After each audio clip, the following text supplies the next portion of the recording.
महाराष्ट्र की सियासत दिल्ली तक पहुंच गई है। इस सब के बीच में महाराष्ट्र में जिस तरीके के घटनाक्रम है, बीजेपी लगातार ये कह रही है कि वहां कानून व्यवस्था का एक बड़ा मुद्दा है। हमारे साथ मौजूद हैं विनय सहस्रबुद्धे जी। सर, क्या वाकई में महाराष्ट्र में कानून व्यवस्था इतना बड़ा मुद्दा बन गया है? देखिए, कानून व्यवस्था को जिस पद्धति से हैंडल करना चाहिए, स्थिति को जिस पद्धति से संभालना चाहिए, वो क्षमता का अभाव होने के कारण गृह मंत्री कुछ कहते हैं, मुख्यमंत्री का कुछ कहना होता है, उनके अघोषित प्रवक्ता जो एक संपादक है वो बार बार किसी न किसी टिप्पणियों को करते ही रहते हैं। तो जनता में एक असमंजस की स्थिति है और एक बहुत ही जायज़ तरीके से वहाँ के एक सांसद और एक विधायक पति पत्नी मिलकर कुछ एक प्रदर्शन करना चाहते थे। प्रदर्शन तो जनतंत्र में अधिकार होता है, तो हनुमान चालीसा का नाम बिल्कुल। हाँ, तो ठीक है ना, हनुमान चालीसा करे, जो भी करे। हम नारे देते हैं, वो हनुमान चालीसा बोलना चाहते थे, तो क्या फर्क पड़ता है उससे?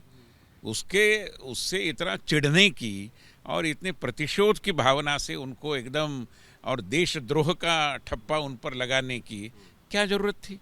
ये तो एक बहुत ही मतलब अजीबोगरीब तरीके से शासन चलाने की बात हो गई है। सर, नवनीत राणा और उनके पति की तरफ से लगातार ये कहा जा रहा है कि हनुमान चालीसा पढ़ना कैसे देशद्रोह हो गया। तो बीजेपी का क्या मानना है? बिल्कुल, बीजेपी ने भी यही कहा है। देवेंद्र फडणवीस ने भी यही पूछा है कि क्या हनुमान चालीसा पढ़ना देशद्रोह है।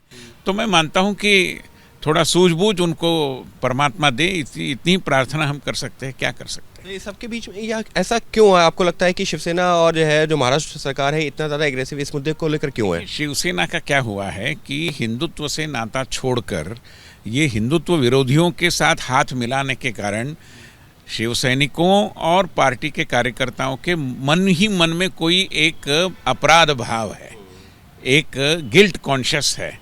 तो जब उसको कोई मतलब उनकी गलतियों को इस विषय में कोई उजागर करता है तो वो चिढ़ जाते हैं। मैं मानता हूँ चिढ़ने से नहीं होगा, उन्होंने थोड़ा सा चिल पिल भी लेनी चाहिए, थोड़ा सा ठंडे दिमाग से सोचना चाहिए, तब जाकर के प्रदेश को एक सुलझे हुए नेतृत्व का आभास होने की संभावना बनेगी। संजय राउत लगातार ये कह रहे हैं ये महाराष्ट्र सरकार के खिलाफ साजिश कर रही है। बीजेपी जो है इन दोनों को यानी कि नवनीत राणा उनके पति को आगे करके अपना काम निकलवा रही है। क्या वाकई में बीजेपी समर्थित है क्या? पार्टी एक सशक्त संगठन है, सबसे बड़ी पार्टी है। जो हमें करना है हम करेंगे। हमें निर्दलीय ऐसे जो हमारे जो सांसद या विधायक है उनको हमने यूज करने की कोई आवश्यकता नहीं। वो भी अपने आप में कद्दावर नेता है, अपने क्षेत्र से निर्वाचित जनप्रतिनिधि है।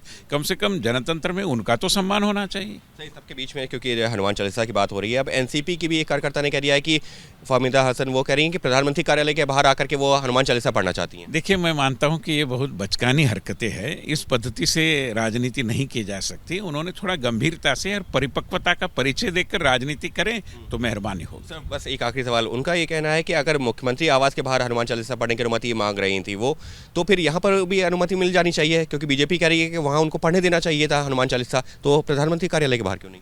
देखिए, इसीलिए मैंने कहा कि ये इस तरीके से वनअपमनशिप का जो एक मतलब हथकंडा अपनाने की कोशिश है, ये बचकानी हरकत है। उन्होंने अपने आप की अपनी राजनीति को थोड़ा परिपक्व स्तर पर ले जाना चाहिए। राजनीति को थोड़ा परिपक्व स्तर पर ले जाना चाहिए, ये कहना है विनय सहस्रबुद्धे का। उनका साफ तौर पर कहना है कि महाराष्ट्र के जो है इस समय हालात हैं वो निश्चित तौर पर जो है चिंता का विषय है और इसी वजह से इस मुद्दे पर केंद्रीय मंत्रालय तक पहुंच चुकी है बात।